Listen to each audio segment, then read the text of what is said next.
رب اشرح لي صدري ويسر لي أمري واحلل عقدة من لساني يفقهوا قولي ربنا زدنا علما. அஸ்ஸலாமு அலைக்கும் வரஹ்மத்துல்லாஹி வபரகாத்துஹு. Welcome to கீழு ஜன்னாயம். தஸ்னிமிலர் எப்படி இருக்கீங்க? நல்லா இருக்கீங்களா? அல்ஹம்துலில்லாஹ். வீடியோக்குள்ளே போகிறதுக்கு முன்னாடி நான் லாஸ்ட் வீடியோவில் கேட்ட கொஷினுக்கு ஆன்சர் என்னன்னு பார்க்கலாம். நான் என்ன கொஷின் கேட்டேன்?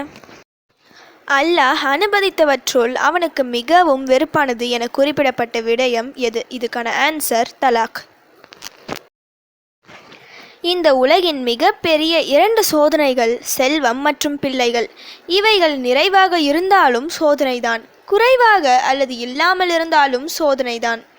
ஒரு மனிதனுக்கு மிக சந்தோஷம் கொடுக்கும் விஷயங்கள் இவை. சிலருக்கு செல்வம் நிறைவாக இருக்கும், ஆனால் பிள்ளைகள் இருக்காது. சிலருக்கு பிள்ளைகள் இருப்பார்கள், செல்வம் இருக்காது. இரண்டும் நிறைவாக இருக்கும், இல்லாமலும் இருக்கும். எப்படி இருந்தாலும் இவை சோதனைதான். நாம் தவறாக நினைக்கும் ஒரு விஷயம் வறுமை இருந்தால் அது சோதனை, செல்வம் நிறைவாக இருந்தால் அதில் சோதனை இருக்காது என. இது தவறான புரிதல். அல்லாஹ் சுப்ஹானஹு வ தஆலா செல்வத்தை கொடுத்தும் சோதிப்பான், எடுத்தும் சோதிப்பான். பிள்ளைகளை கொடுத்தும் சோதிப்பான், எடுத்தும் சோதிப்பான், கொடுக்காமலும் சோதிப்பான். இதை அல்லாஹ் தெளிவாக குர்ஆன்ல கூறுகின்றான். நாம் சந்திக்கும் கஷ்டங்களிலேயே மிக அதிகமாக நாம் பாதிக்கப்படுவது இந்த 2 விஷயங்களில்தான். இது சம்பந்தப்பட்ட விஷயத்தை தான் இன்னைக்கு நான் சொல்ல போகிறேன். மிகவும் வறுமையில் கடனில் உள்ளவர்கள் இப்போ நான் சொல்ல போகிற இந்த துவாவை டெய்லி ஓதிட்டு வந்தால் இன்ஷா அல்லாஹ் கூடிய சீக்கிரம் கடன் எல்லாம் அடைந்து செழிப்பான பரக்கத்தான ஒரு சூழ்நிலை ஏற்படும்.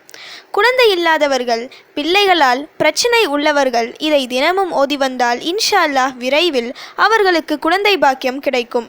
சொல் பேச்சு கேட்காத பிள்ளைகள் நல்ல வழிக்கு வருவார்கள். செல்வம், பிள்ளைகள் இதில் எந்த குறையும் இல்லை, நான் நன்றாக பரக்கத்தாக இருக்கின்றேன் என்றால் அவர்களும் இந்த துவாவை ஓதிடுவாங்க.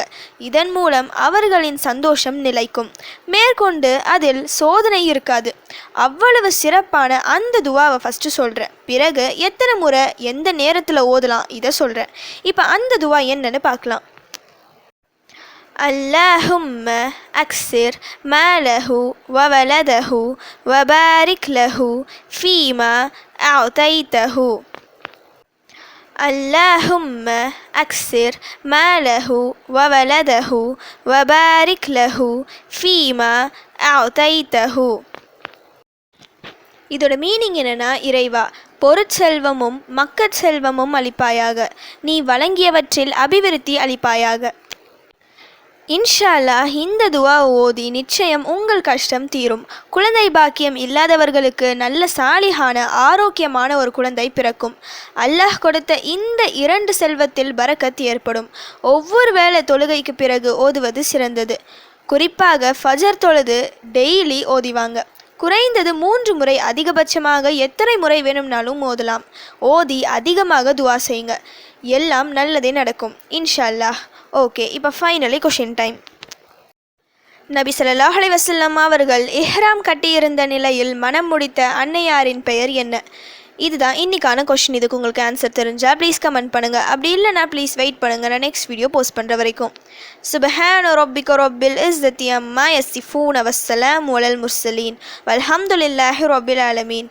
அஸ்ஸலாமு அலைக்கும் வரஹ்மத்துல்லாஹி வபரகாத்துஹு.